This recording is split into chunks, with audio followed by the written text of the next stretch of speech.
Hi everybody, welcome back. And if you're new here, hello, my name is Gabby and welcome. If you've never been here before, never watched any of my videos, have no idea what I do here on my channel, I cover true crime cases, and all of the cases that I cover are a little bit older. They're all basically 20 years or older. So if that's something that you might be interested in, maybe go down below, click that subscribe button, and also make sure to turn on the post notifications to be notified every time that I upload. So today we are back with another Hits Home video. It's a series here on my channel where I cover cases that directly affect one of my viewers. I recently came across an email from a woman named Anne, and she told me about a local case to her that immediately piqued my interest. A woman went missing during late December of 1959 in Massachusetts, and months later, her body parts started showing up in different locations, all bodies of water. Growing up, Anne lived in a town close to where this occurred. Anne actually went to school with both of the woman's children, and friends of her brother were the ones to make the first discovery of the remains. So this case definitely hits very close to home for her. Still to this day, primarily the woman's head has unfortunately never been located, but many people in and around this area in Massachusetts have gone searching for it. Her skull is still out there somewhere, and no one knows where it is.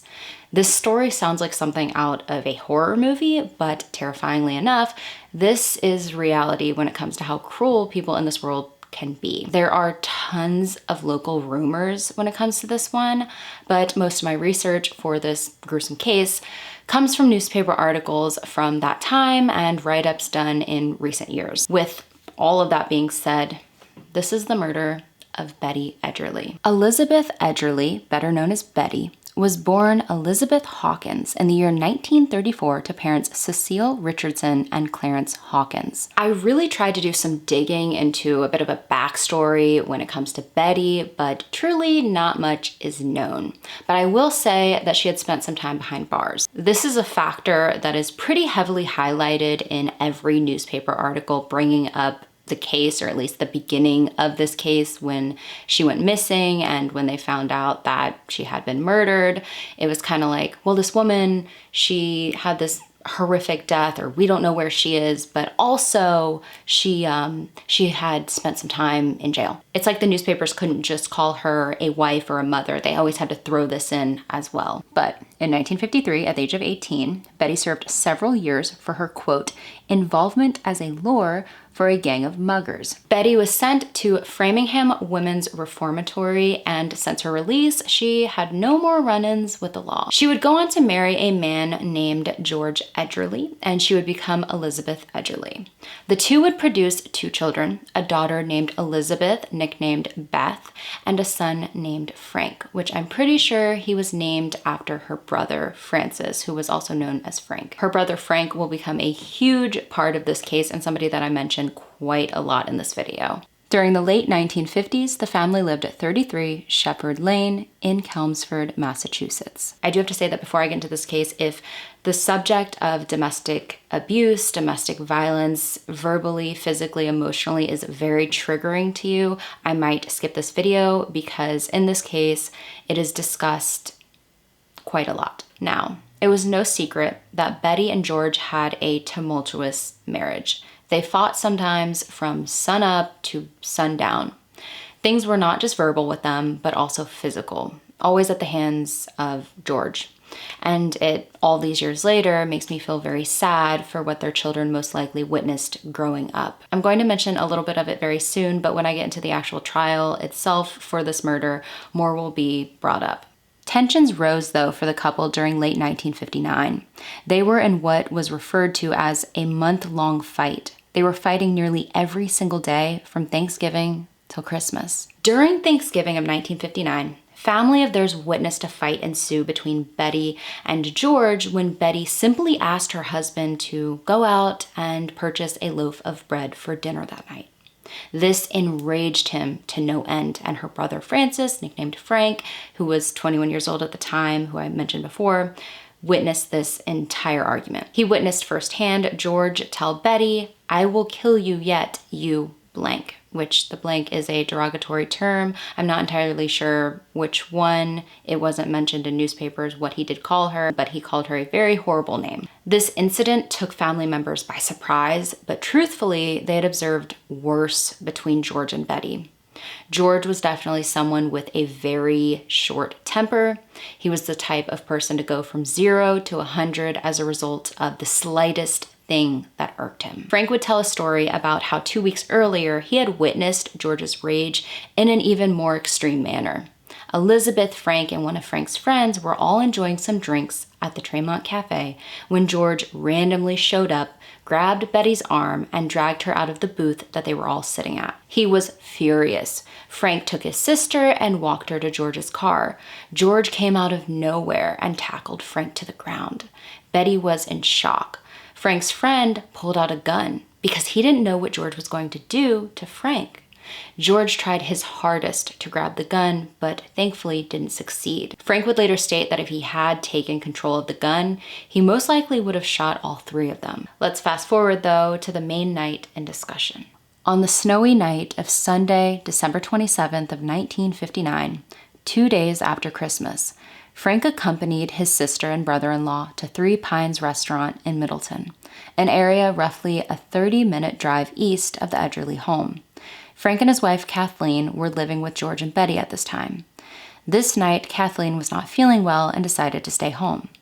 They finished dinner at the restaurant, a dinner including drinks. The 3 decided to continue their drinking at another restaurant called Allenhurst.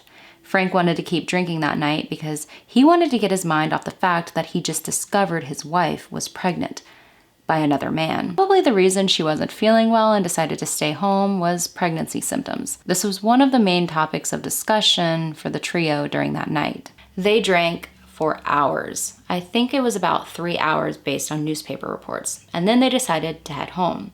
George dropped Frank off at their home at 11:15 p.m. and then started heading to George's mother's home because she had been watching the children that night while they all went out.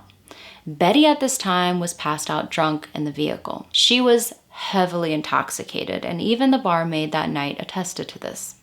Frank stated that when he hopped out of the car, his sister was unconscious.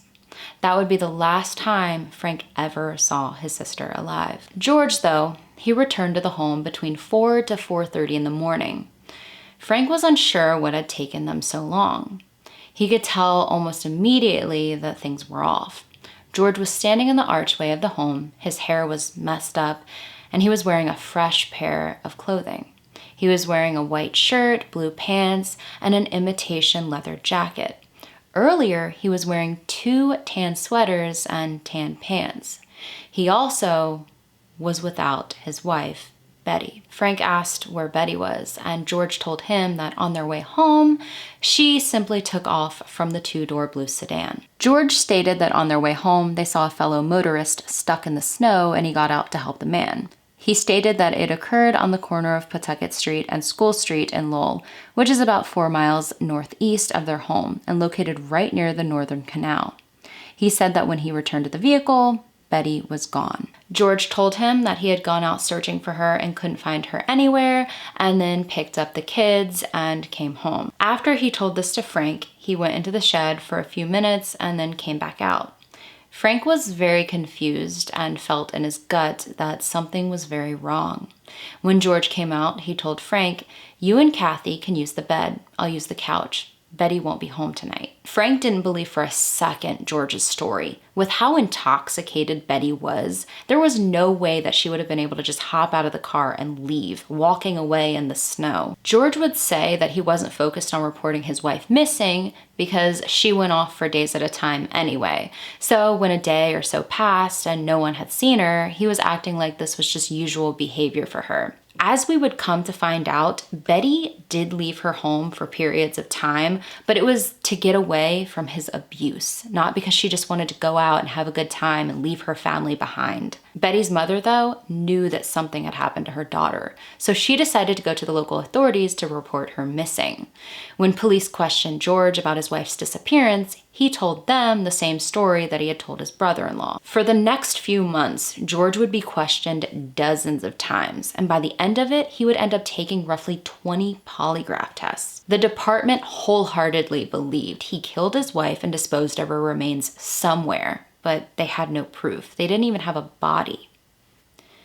Yet. I want to say before I proceed that I have never, for any video, combed through so many newspaper articles. So many articles said different things, but I tried my best to piece together everything in this case, especially the locations and time when the different body parts of hers would be found. Many later newspaper articles would state parts of her body were found on certain dates and get the dates wrong because they would go off of when it was reported to authorities or reported in a prior newspaper, not the actual dates that these parts of her body were actually found. I had a calendar up on my computer of 1960, and I was basically trying to map out the exact dates that everything happened. So I really tried my best. On March 28th of 1960, two boys, 12-year-old Daniel Marcotte and his younger brother, 9-year-old Richard Marcotte, were fishing at the junction of Beaver Brook and Peppermint Brook in Dracut when they noticed something that caught their attention. The thing is, though, that at the time, they thought it was the remains of a dead animal, so they didn't get any closer to see what it was. On and off, they would fish at this spot, and after about 3 weeks, they decided to take a closer look at what they previously suspected to possibly be the carcass of a large deer. Upon further inspection, they realized what it was: the torso of a human being. You might be wondering why it took them so long to decide to go look and check it out further. They were young boys, they were curious. Well, the brook had actually flooded roughly a week after they originally saw it, and the torso had been completely submerged for a period of time. When the water went down and it was still there, they decided to see if it was actually an animal or not. The boys told their parents, and local authorities were notified of the findings on the day of the realization, which was April 21st of 1960. The next day, on April 22nd, the Boston Globe would state that local and state police went to the scene and walked the bank of the brook. They also hopped in a small boat to explore more parts of the stream and swampland. They theorized that the torso may have been thrown from Phineas Street Bridge about a half-mile upstream. The torso was described as being remarkably free of cuts, and Chief Paquette stated, "Whoever dismembered the body certainly knew how to go about it." The department knew that there was a missing woman, Elizabeth Edgerly. So, from the start, they were thinking that the torso belonged to her. They would bring in Betty's brother, Richard, 24 at the time, in the hopes to identify the remains. Now, why they did not consider Frank for this is most likely due to the fact that at this time, he was being held behind bars for attempting to murder a Lowell policeman named James McGuire on April 11th after attempting to escape from Essex County House of Correction. He was serving time there for using a car without authority. He was located 3 days after the attack and taken into custody. Police believed he escaped in the attempt to track down his brother-in-law because he just knew that he was responsible for his sister's murder. During the escape, he grabbed a revolver and fired 2 shots at the officer. At first, it was difficult for them to say for certain if it was her torso or not. There were no distinct markings from what they could see, like scars or moles, to compare to ones that they knew that Betty had. Betty's mother told police about markings she had on her face, arms, and legs, but unfortunately, they only had her torso at this point in time. They believed, though, that it was her. They were simply hoping to find the rest of her body to verify this. By the morning of April 23rd, skin divers had plunged into the brook to do a thorough search for the remaining parts of who they all suspected to be Betty Edgerly. Police believed that a hacksaw and knife had been used to dismember the body, and they believed that whoever had done it was someone who had prior experience cutting up bodies. They were hoping ones of animals, though. Possibly a butcher. George at this time was an unemployed mechanic, but authorities were curious if he had done any butchering while he served in the Navy. During the autopsy, the medical examiner did open up her stomach, and it was discovered that she had eaten not long before she was murdered, most likely the dinner they had at Three Pines Restaurant the night that she went missing. From there, the department reached out to experts at Harvard Law of Legal Medicine. These experts conducted a medical analysis on the body to try to determine the hair color and eye color of the victim. All based on the torso itself, they were hoping to be able to determine the length of her missing limbs. From this information, they were able to draw up a rough sketch of the victim.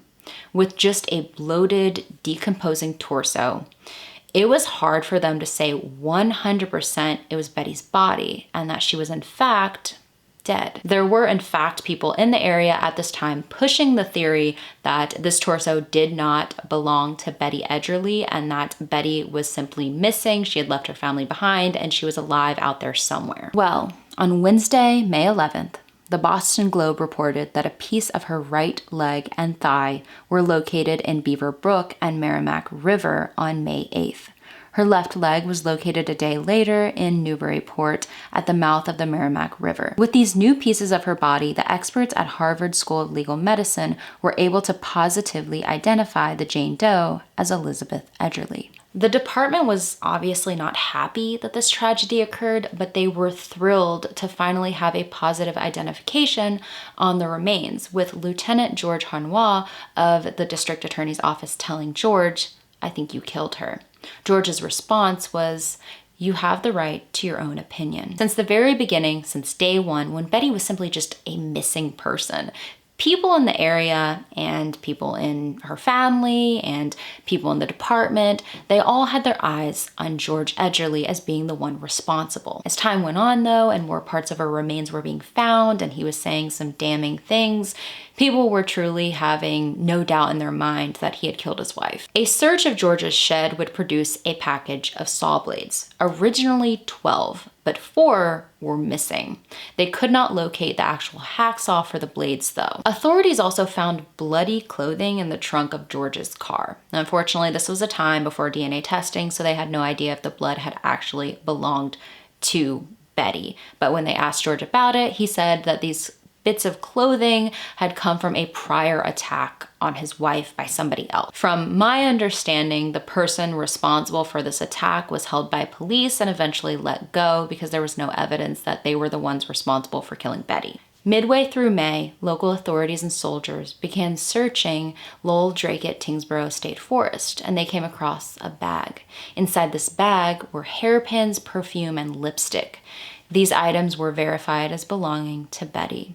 They also located a black shoe and scarf. This became the area where they guessed that George had dismembered his wife's remains after, of course, taking her life. George was arrested at a local tavern on May 30th and taken into custody. He was being charged with the murder of his wife and mother of his 2 children. He was taken to East Cambridge Jail. This just so happened to be the same jail that Frank, his brother-in-law, was being held at. When they were leading George to the booking room, Frank saw him from the jail yard where he was exercising, and he made a mad dash for him.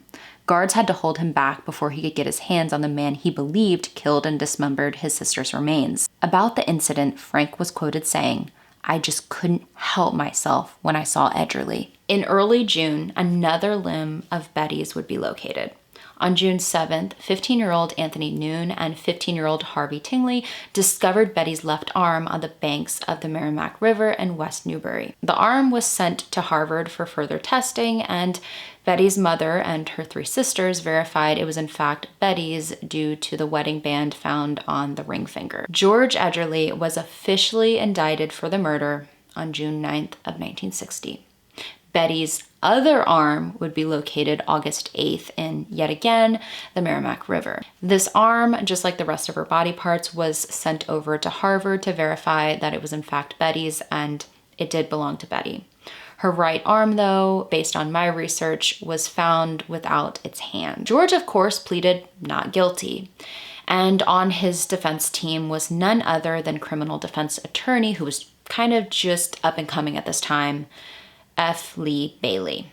If this name rings a bell at all, it is because he served as a defense counsel in some of the most publicized cases of all time. This includes the Boston Strangler, Albert DeSalvo, Patty Hearst, and O.J. Simpson. The trial began in February of 1961 at Middlesex Superior Court, lasting 17 days, with F. Lee Bailey joining about halfway through.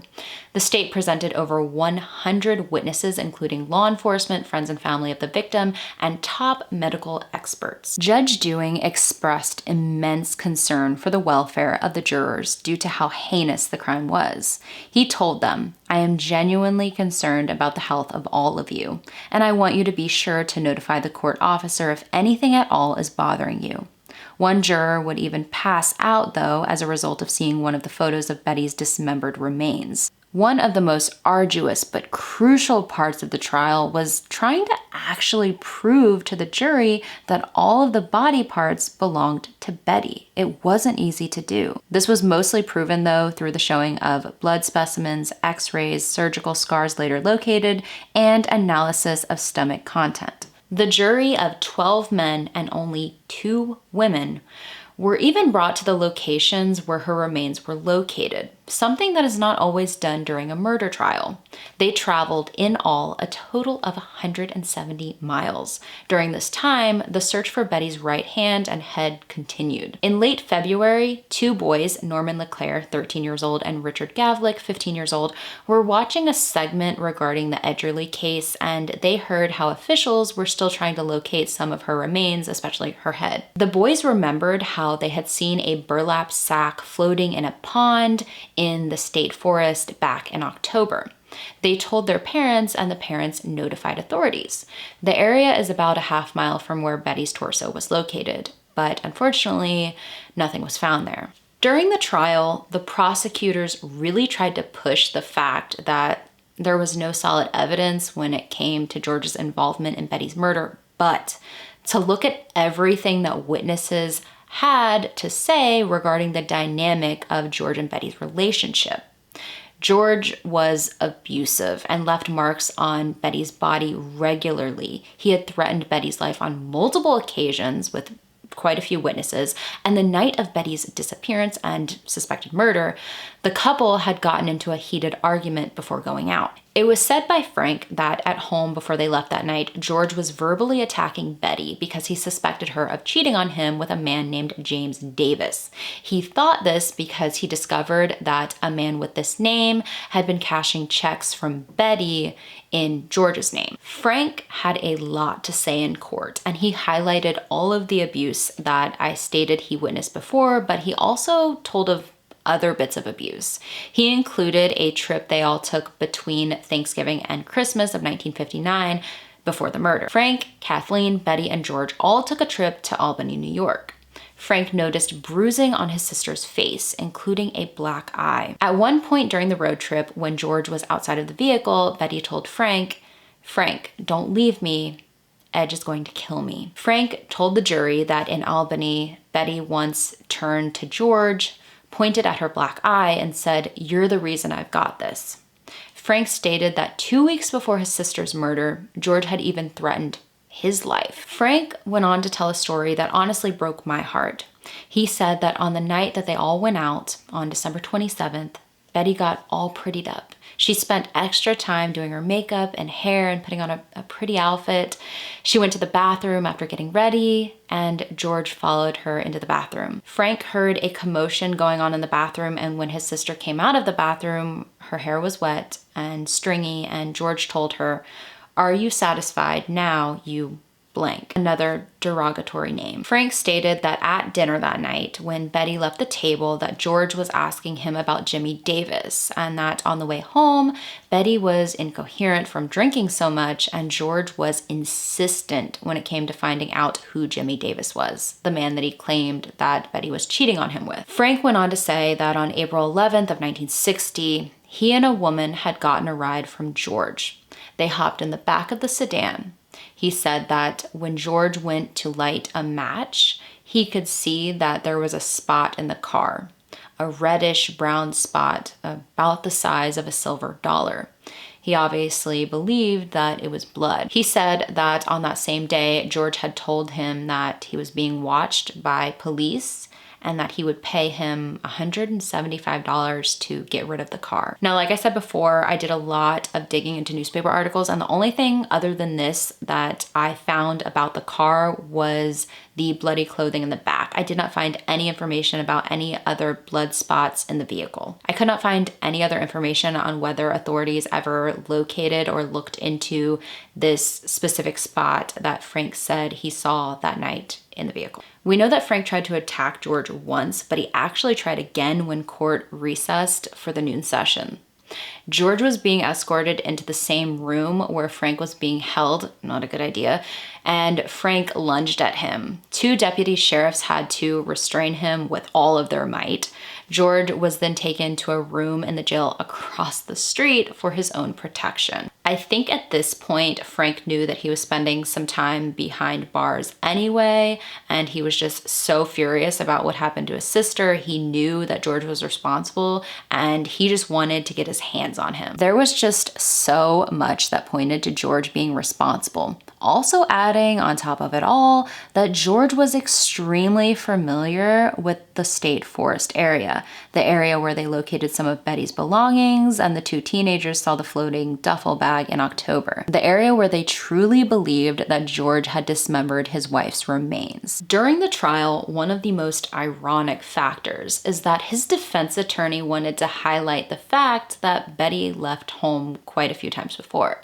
In doing so, they brought up how she left the home a few days before she was murdered.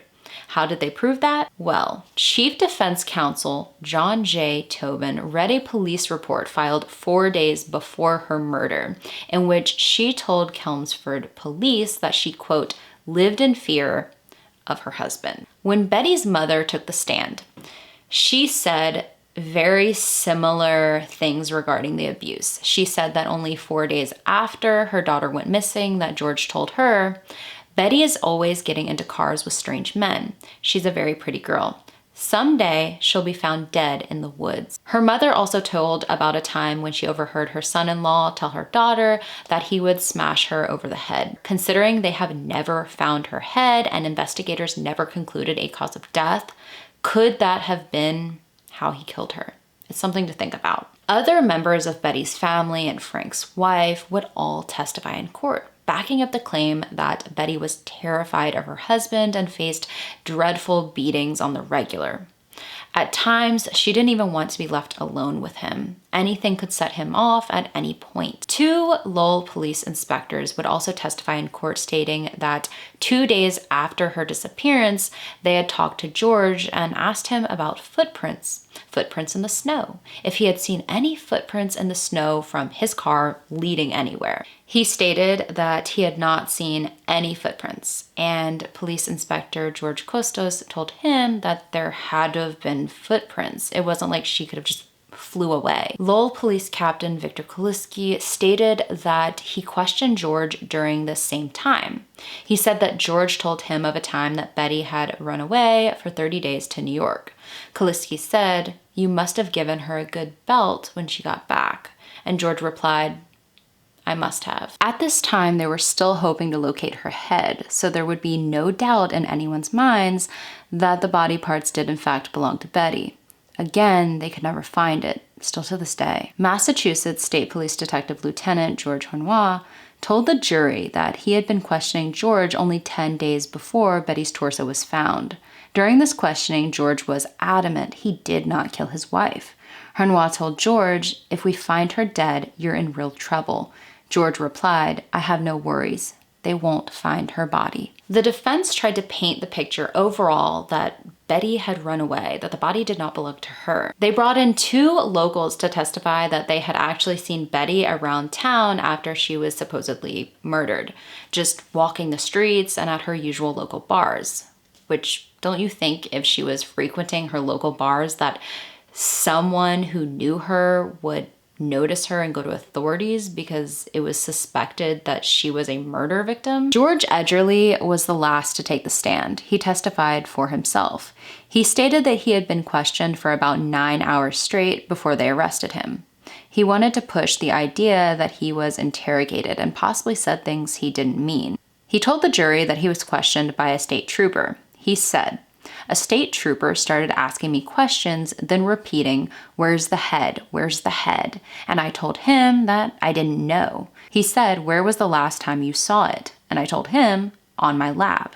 And he said, 'On your lap? What were you using it for? A football?'" It seems that when George said that his wife's head was on his lap, he meant that she was passed out on his lap when they were driving that night, but the choice of wording makes it look like her head was actually just sitting on his lap. George basically said that law enforcement working on the case just wanted to get the case to a conclusion as fast as possible and pin it on the easiest target, which was him. But he actually heard them talking in that manner.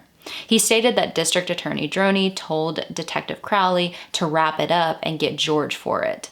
Now, is that actually true? Did he actually witness this? We don't know. Near the end of the trial, George would bring up something that took everyone by surprise: an alleged alibi. He said that after he went looking for his wife that night that she went missing, that he met up with a friend of his named John McKeesick at his home. They went out to East End Cafe, had a few beers, went to a sandwich shop for food, then went back to the cafe, but it was closed, so they went to the Polish Hall across the street where they grabbed 4 bottles of beer, and then George dropped John off at his house. George claimed that from there he went to the club diner for a sandwich and coffee, and then finally went home himself. I could not find anywhere, though, if they questioned John to see if he backed up George's claim. They did ask George, though, if he mentioned to John that his wife was missing and that she disappeared that night, and he said no. Now, when I say that a lot came out during the trial, a lot did. Because it would even come to light that George took out 2 of his wife's sisters, Shirley and Florence. It was said that he asked Shirley to be his girlfriend, promised her an apartment and clothing, and told her that Betty was not coming back. George stated that he had went on dates with the 2 of them, but he said that he never said any of those things to Shirley. F. Lee Bailey would also do an interview many years later, and he talked briefly about this trial, and he said that he heard that George was intimate with 2 of Betty's sisters and also Betty's mother. Now, I cannot speak for them. I do not know if this 100% happened, and if he had been intimate with them, was it because they were actually interested in him and he was an attractive man, or was it because they wanted to get close to him to see if possibly he would give forth any information regarding the murder of Betty? I do not know. All I can say, though, is that it is a lot of family drama, and it looks quite odd for her sisters and possibly her mother to become very close to a man they suspected of killing their sister and daughter.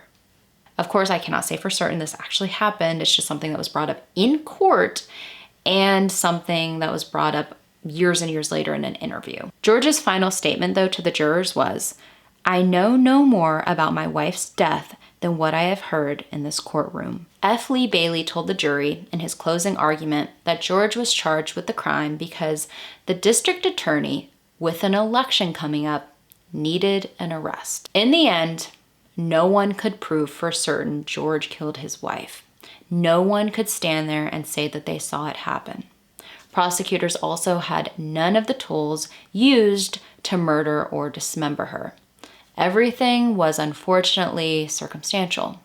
Due to that, after a 10-hour deliberation, he was found not guilty of murdering his wife and dismembering her remains. After court was adjourned, George Edgerly told a newsman, "I thought I would be acquitted from the start, and so did my attorney." George was a free man, and he was able to see his children, Elizabeth, 4 at the time, and Frank, 3 at the time, for the first time in 10 months. He had not wanted to see them while he was behind bars. He returned to his mother's home, where he had been staying before his arrest, and reunited with his loved ones. He planned to live out the rest of his days in Drakehead. At this point, Betty's mother was making arrangements for her daughter's funeral to give her a proper burial, and she actually had to go to court and get permission to have authority over where she could bury her daughter from George. Since he was Betty's husband and he was not found guilty, he still had say over her burial. Only a week after being acquitted for his wife's murder, he was arrested for 2 auto charges, one for speeding and the other for driving with an expired license. Now, if you think that is the end of George Edgerly's love story with handcuffs, you are wrong. There is so much more when it comes to George Edgerly, but I really wanted to make this video a focus on the case of Betty Edgerly. So for this next bit of information, I am kind of just summarizing everything. If you do want to learn more about everything I'm going to be going over now, I do have a write-up that I will link down below in the description of this video. So George years later would end up working for General Motors at a Chevrolet dealership in Lowell. He would be involved in fraudulent activity in the company during the early 1970s. This was a larger dealership owned by R. Gordon Butler, and they were expected every month to perform about $30,000 in monthly warranty work. This dealership in particular was hitting double. There was definitely some criminal activity going on when it came to their warranty program. Police started looking into it, and auditors for the company would uncover what would be a huge scandal. As the Hartford Courant would report, the charges of 28 counts of mail fraud and 1 of conspiracy are directed at those who also figured in a $1 million warranty fraud case involving General Motors. In 1976, George was sentenced to 3 to 5 years in prison for his involvement in the fraud. There were 5 others involved from this company in this incident as well. George would, 2 years later, stand trial for another murder. This time, the murder of one of his employees at General Motors, a man named Francis W. Smith Jr., who washed up on the shore of the Danvers River on February 1st, 1974. Another employee named James Dolson claimed he saw George shoot Francis on January 31st, the day before they found his body. George had also been charged for, but acquitted for, the stabbing of James. He survived the attack though. It does not end there. George, in 1975, would be involved in the rape of a local sex worker that involved the participation of 3 other men. Based on newspaper reports, the 3 men orally assaulted her, and George attempted to vaginally assault her, but was, quote, unable to complete the act. The prosecutor in this case was actually John Kerry, who was an assistant district attorney at the time. Many of you might know him as the Democratic nominee for president of the United States in the 2004 election. George was thankfully convicted for the crime and was sentenced to 18 to 30 years in prison. Then there was the trial in 1978 for Francis Smith's murder, and George at the end would be found guilty of murder and sentenced to life in prison. He would end up dying on September 18th, 2007 at the age of 79 from an illness. I'm not sure what type of illness. If right now you are thinking to yourself, well, that's enough tragedy for one video, there cannot be more. I hate to be the bearer of bad news, but a similar outcome would occur to Betty's daughter 2 decades after Betty's murder. The Berkshire Eagle reported on May 20th of 1980 that days prior, on Saturday, May 17th, Elizabeth Edgerly, 24 at the time, was found stabbed to death in her apartment. The Daily Item would tell more of the story and outcome of the trial in an article released November 5th of 1980. As the story goes, Elizabeth had worked at a restaurant when she was 17, and she met an older man who had come in and left her a $50 tip. They began dating, and eventually he would leave his wife and 3 adopted children for her. As time went on, Elizabeth had allegedly made it known to him that she wanted to pursue other men closer to her own age, but yet keep their relationship going because he was the financial provider between the 2 of them. It is stated that he told friends of his that if he couldn't have her, then no one could. 52-year-old Louis J. Tavares, who co-owned a Lowell restaurant, confessed everything and did plead guilty to his charges. He stated that the night of the murder, May 17th, there had been a heated argument between the 2 of them. She grabbed a knife, started tossing it between her hands, then he grabbed it and stabbed her to death. After taking her life, he attempted suicide twice that night, but was unsuccessful.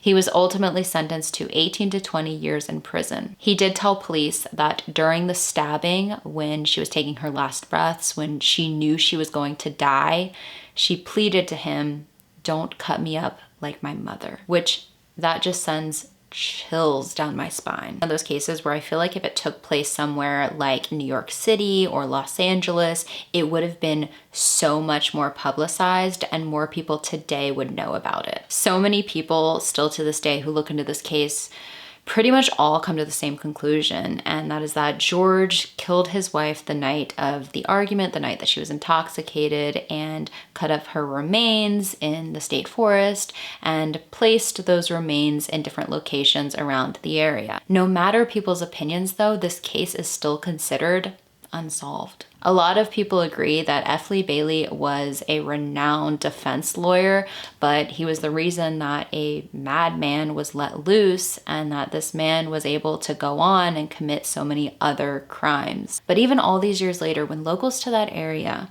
go fishing or walking along brooks, it's always in the back of their mind, am I going to stumble across Betty Edgerly's head? But thank you all for taking a little bit of time out of your day to hear about this case. If there are any other cases that you possibly want me to cover here on my channel, make sure to send those over to gabulosiscaserequests@gmail.com. I hope you all have an amazing rest of your day. Stay safe, and I will see you in the next one.